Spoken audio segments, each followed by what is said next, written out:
This character means thanks. But Chinese people often like to double them up and say 谢谢. This fits right in with what we talked about earlier regarding the use of two-syllable words, making the language sound smoother and more harmonious. This character looks pretty complicated, and I was really puzzled myself when I tried to trace its origins. You see, this character has evolved in different ways, which is really quite baffling. Let's start by looking at these 谢. characters from the oracle bone script days. Back then, Chinese characters were far from being standardized. Most of them looked kinda similar, all having this rectangular shaped frame on one side, and on the other side, there are some crossing lines. The academic world generally has a pretty consistent view on this. It shows two hands holding a mat.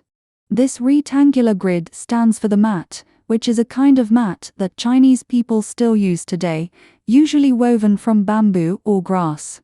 The crossing lines on the sides of this rectangular grid shape are two hands, and it depicts an official using the act of returning the mat to politely tell his superior that he wants to resign. Back in those days, people hadn't invented chairs or stools yet. Whether officials were handling official business or discussing matters, they all had to sit on mats. The common belief was that when an official resigned, he had to give back the mat. In ancient times, mats not only played an important role in kneeling and sitting, but also symbolized a person's identity and status and reflected the hierarchical system. That's why some say the original meaning of 谢. is to politely decline. When I was studying the early forms of this character, I found another way it was written. In this version, the pattern representing hands was gone. Instead, there was the character for speech, which is called 言. replacing it. Look, this symbol represents the human mouth and tongue, our speech organs, which means speaking. This version of the character makes it even clearer that when you're leaving, you need to say something. And usually, at that time, what you say are polite words of gratitude. However, by the time of the bronze script, the form of character of 谢. had undergone significant changes. So much so that I'm starting to doubt if the 谢. in the oracle bone script we talked about earlier is really its original form. Look, there's one version that goes like this. It clearly depicts an arrow placed on a bow, positioned beside the character 木. which refers to tree or wood when serving as radical. Such a complete break in the character's evolution is very confusing, though it did occur in Chinese history, when China was far from achieving linguistic unity, and people in different regions used distinct symbols to convey the same meaning. Some explain that an arrow on a bow signifies imminent readiness to shoot, expressing a determination never to return. Yet, I find this explanation unconvincing, because why would the left side be 木. which refers to wood or tree? If it were about a person leaving, why not add a 人. which refer to human being as radical? While nobody knows why the character of 谢. became look super complicated since seal script, and its form seems have little connection of its forms both in oracle bone and bronze inscriptions era. Therefore, there is another theory, and it suggests that 谢. derives from 射. which means to shoot, or at least borrow its pronunciation, for since the seal script, these two characters sound a little similar, and are almost identical in writing, and the only difference is that in character OF, 谢. the radical of 言. is added, which means talk, speech. However, I do not think so. If you examine the oracle bone script of character, 射. which are the earliest forms of it, they are entirely different. Furthermore, 射. is an action trying to kill enemy, but 谢. was about leaving or declining a job in a polite way.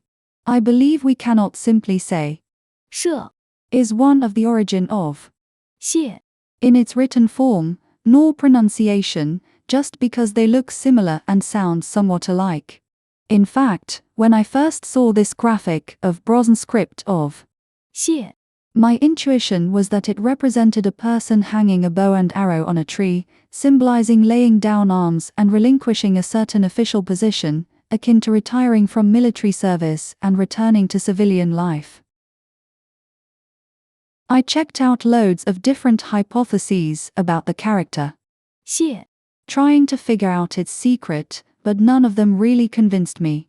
I couldn't help but ponder whether such continuous and significant transformations might not entirely be a case of a break in written language.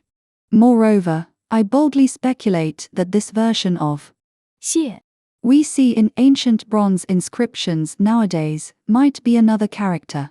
And I began to examine every Chinese character pronounced as 谢 until this 谢 showed up in front of my eyes. When I saw its ancient bronze inscription version, surprisingly, it shows completely identical to the form of 谢 in Bronze era. Which one is the real deal? I looked up the original of meaning of it, and in different online dictionaries, all the explanations are the same. During the spring, autumn, and warring states periods, 谢 referred to a wooden pavilion built on round earth platforms or near water bodies without any walls around, initially used as a place for military archery practice. So the ancient bronze inscription with wood on the left and arrow on the right might simply implies a wood-built facility for archery practice.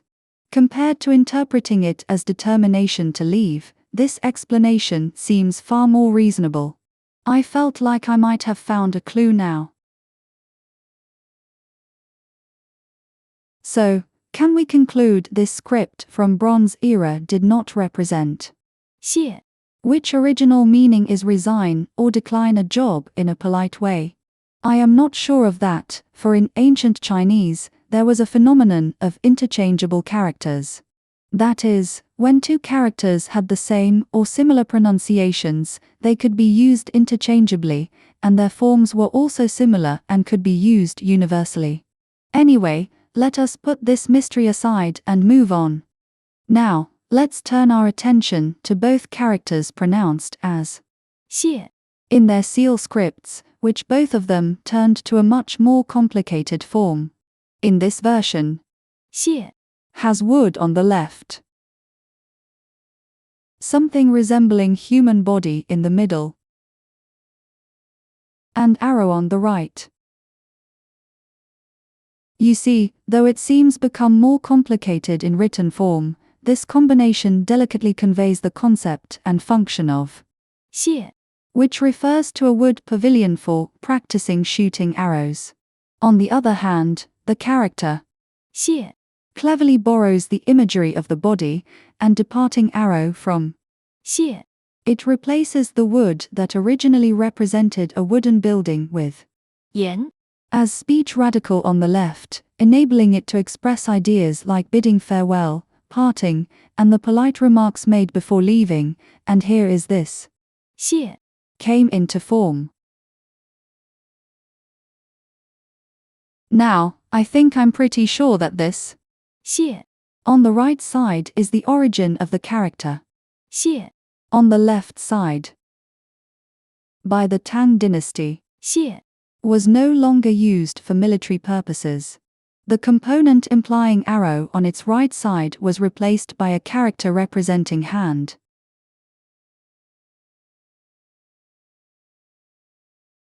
During the same period, the right side of 谢 was also changed to hand. It's like saying that when leaving, one just needs to wave a hand in farewell instead of using the image of an arrow flying away to represent departure. Later, as Chinese characters developed towards square-shaped forms, the 言 a radical refers to speak, in also became simplified, the part representing the body became straighter, and the right side no longer looked like a human hand, turning into an abstract symbol and stabilized as the form we see it today. I spent 5 nights in my spare time tracing the origin of the character, 谢 and then shared my research findings with you. I'm truly grateful to all of you. Without your support, an ordinary person like me wouldn't have had such strong motivation to study the characters created by our ancestors. Now, I have a question for those whose native language is English. Do you know where the word thank comes from? If you find the answer, be sure to write it in the comment. Again, I would like to say, 谢谢你们。 watching this video, have a nice day there.